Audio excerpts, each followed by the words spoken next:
আমি আজ নিয়ে এসেছি এই যে দেখতে পাচ্ছ, এটা আজকে বানাবো। এটা খেতে এত ভালো হয়েছে, তাই ভাবলাম তোমাদের সাথে শেয়ার করা যাক, তাই না? মোচাগুলোকে আমি ভালো মতো পরিষ্কার করে বেছে ধুয়ে এখন আমি কুকারে সিদ্ধ করে নেব। একটা সিটি দিলেই হবে, নুন দিয়ে পরিমাণ মতো জল দিয়ে। ও আগে হ্যাঁ, আমি মোচা কিন্তু একটাই নিয়েছি, আর ডাল নিয়েছি আধা কাপ, মুসুরির ডাল। কুকারে আমি সেদ্ধ করে নিয়েছি, একটা সিটি দিলেই হয়ে যাবে, বেশি যাতে গলে না যায় ওইভাবেই আমি সেদ্ধটা করে নিয়েছি। আর এদিকে আমার সেদ্ধ সব হয়ে গিয়েছে, আমি কুচো করে পরে কেটে নিয়েছি, আমি ভিডিওতে শর্ট করে দেখাচ্ছি। মোচাটাকে আমি ভালো করে একদম কুচো করে কেটে নিয়েছি, আলু ভালো করে ম্যাশ করে নিয়েছি, আর দুটো পেঁয়াজ নিয়েছি কুচো করে।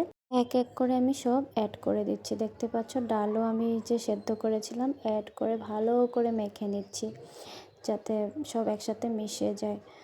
এর মধ্যে দিচ্ছি এখন আধা চামচ নুন, 2 চামচ হলুদ, আর দিচ্ছি 1 চামচ লাল আটা।